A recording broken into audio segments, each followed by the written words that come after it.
ನಮಸ್ತೆ ಕರ್ನಾಟಕ. ನಾನು ನಿಮ್ಮ ಮನೆ ಮಗಳು ಜ್ಯೋತಿರ್ಲೇವಣ್ಣ ಮಾಡುವ ನಮಸ್ಕಾರಗಳು. ನಾನು ನಿಮಗೆ ಯಾವ ವಿಚಾರವನ್ನು ಹೇಳಲು ಬಂದಿದ್ದೇನೆಂದರೆ, ಕೈಯನ್ನು ಯಾವ ರೀತಿಯಾಗಿ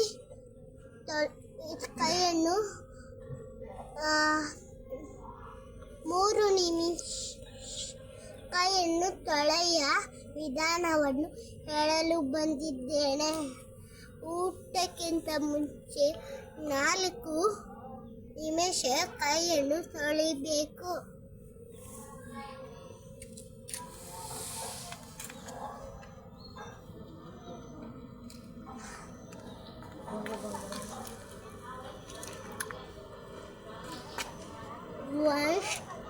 ಒಂದು 2 3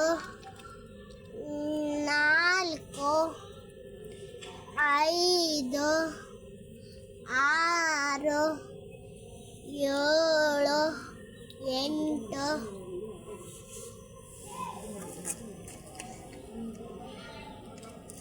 ನಮಸ್ತೆ ಕರ್ನಾಟಕ.